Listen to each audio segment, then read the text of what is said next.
I'd like to begin by acknowledging the traditional territories of the Lenape of the Delaware Nation, who are the original owners and custodians of the land on which we stand. And I want to thank Heather for also doing Indigenous acknowledgement, because it's like so important for us who not originally Canadian, but now living there. I'm Dorie Tunstall. I am the Dean of Design at OCAD University, Ontario College of Art and Design, University in Toronto. And I am the first Black and Black female Dean of a Faculty of Design anywhere.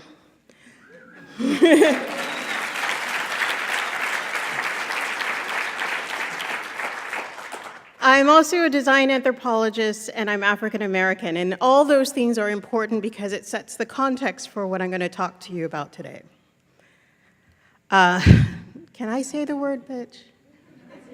Okay, all right. So my talk is entitled, Bitch Better Have My Money. Thank you, Rihanna. And it's talking about reparations and design's value, design experiences for BIPOC community, and I'm going to break that all down for you. So just so that you know the lyrics, I won't go through them all. But as an African American, as sort of mentioned before, when you talk about reparations or reparations in terms of design, like I'm like 40 acres and a mule. That's what I'm thinking about. And so that set the whole context for my understanding of how we can engage in design. So as Dean of Design at OCAD, what we do is we practice what we call respectful design. And as a design anthropologist, this is important because what I look at is the relationship between the values that one has, design, and the experiences that people have through those designs. So I talk about how design translates values into tangible experiences, and I look at simultaneously what's going on with all three aspects of the thing. And so at OCAD, we're about respectful design. At OCAD University Faculty of Design, we practice what we call respectful design. Respectful design, what does it mean to the Faculty of Design? It means valuing inclusivity and people's cultures and ways of knowing through empathetic and responsible creative methodologies. It means deepening our relationships to the lives of materials and the craft of making. The challenge facing design today is really to reestablish the relationship with nature. In other words, to design ourselves back into the environment. For example, adding the indigenous concept of 7 generations to inform sustainable design. Good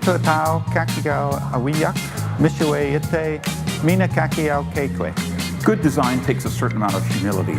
We have to recognize that we can do harm as well as good.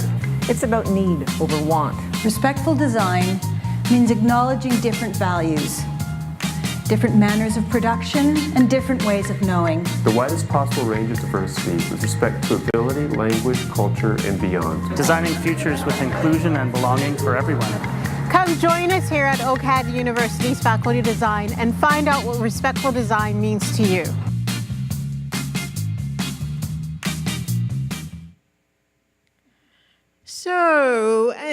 So when I've been at OCAD University for about 2 years and some change, and what has been really important in terms of developing this ethos of respectful design is really figuring out the way in which design has been quite disrespectful, particularly to BIPOC people, and that's sort of a Canadian term that I learned where they break up sort of Black, Indigenous, and people of color.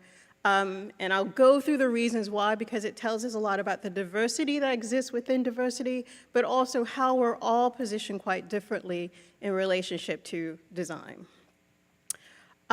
So one of the things I learned in terms of the disrespect is that my BIPOC students feel like they have to choose between their identities and being a professional designer. The city of Toronto is actually the most diverse city in the world. It is a sort of what's called a minority, visible minority, majority city. I have students from all over the world, and I have lots of Indigenous students, and they all are feeling alienated from design. And it has to do with the values of design, because as we sort of begin to unpack what design is about, or at least the way in which they've been taught, or our institution structures, it's still colonial, white supremacist, patriarchal, and capitalist. So let me kind of break down. Although I think Heather talked about this a lot, so I'm going to go through this part really fast so I can talk about the part that I think is really interesting, which is how design fits within all this. So we're in the United States, I'm in Canada. These are sort of settler colonial states. And what we mean by that is that a group of settlers, mostly from Europe, came over to land that was inhabited by indigenous people, stole and pillaged the land, and then set up a bunch of assimilationist policies that were genocidal to non-indigenous people. Now, particularly in the US, but in Canada too, because Canada likes to ignore the fact that they had slavery, that when the process of colonization decimated the indigenous population, then African people were brought in as slaves to perform the labor to make this whole system work. That's like the 30-second version of what the colonial settler state is.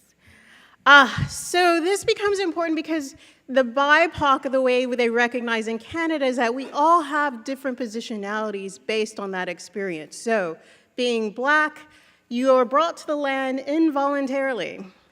And what becomes really important is that no matter the fact that my name is Elizabeth Tunstall, that I speak the Queen's English, that you're utterly unassimilatable by the system because in 1681 in Maryland, they set up the legal system of white supremacy, which says that the word of anyone else does not matter in the course of law if you're not a white male. That's the whole system that we're under. And so in that sense, that system only works by setting up another group of people who could never belong to the state, and those are the Black people. Now, my interesting part of this is how design fits within this, because again, everyone's talking about the ecological aspect of things. We've talked about sort of the repair aspect of things. I want to talk about the design aspect of things in the sense that design has done some really shitty things to BIPOC people. First of which, this is one of my favorite examples because the devastation that was caused by the invention of the cotton gin. I remember reading this in my social science class. Cotton gin, invented in sort of 1790-ish, because there was lots of issues around the patent. And it was basically a new tool, technology, to make it faster and more efficient to remove seeds from cotton. And that had the amazing effect of increasing slavery by tremendous amount, yet you cannot imagine. So in 1790, there were 6 slave states. By 1860, there were 15. In 1790, there were 700,000 slaves. That number rose to 3.2 million in 1850. So great design, devastating impact on Black peoples. And there's a way in which the literature they talk about that, that's an unintended consequences, but it was not, it was by design, because he invented that to make money to make cotton production more efficient. And then that entire labor system was, again, based on slavery. So he was making slavery more efficient so that the fact that at the end of this time, 2/3 of all cotton production in the United States is produced by slaves in the South. This funded the Industrial Revolution in England, right? So it all gets tied up together, and this is why my Black students are sometimes feeling very keen about participating in design. Moving next to Indigenous. So what's really great about this conference is I actually don't have to go into a lot of depth because through Ursula's presentation, through the conversation with Heather, you get a lot of a sense of the context around Indigenous people. The issue, again, just to sort of set the framework, original custodians of the land and have actively been fighting against every assimilationist policy for the last 500 years. And what the devastation of this, my students, I'm working on a project with Anishinaabe students and a Jamaican student, and the comment that Heather made before when I talked about doing this presentation is that they said themselves that my world has been devastated for the last 500 years. And so what's interesting about the devastation is that what it allows design to do. So issues of appropriation and misappropriation in design is directly tied to this ideal that indigenous people don't exist. So you can take from them without any repercussions, without permission, without understanding, because we've effectively done the job, right? In terms of erasing their presence in the land and erasing their presence as an identity.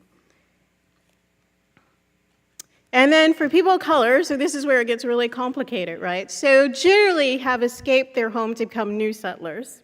So there's a little bit of complication with that. And in that process, they have a little bit of like a privilege to choose how they want to assimilate or not assimilate. Now again, there's lots of painful stories about the cultural choices you make about assimilation, but in the context of, again, indigenous or Black, it is a very different experience to be able to choose to assimilate as opposed to knowing no matter what you do, you're unassimilatable. And so again, this is an amazing advertising by the Magic Washer, which is basically advocating for the Chinese Exclusion Act. And all of these sort of examples, the heart of them was to make money for a group of people, right? And so we're interested in the value of decolonization. And again, it's not a metaphor. Eve Tuck and Yang talk about like decolonization is not a metaphor for indigenous people, it is about land sovereignty. In the context of a design institution, is about liberating design from what we define as the modernist project. And really, two key values.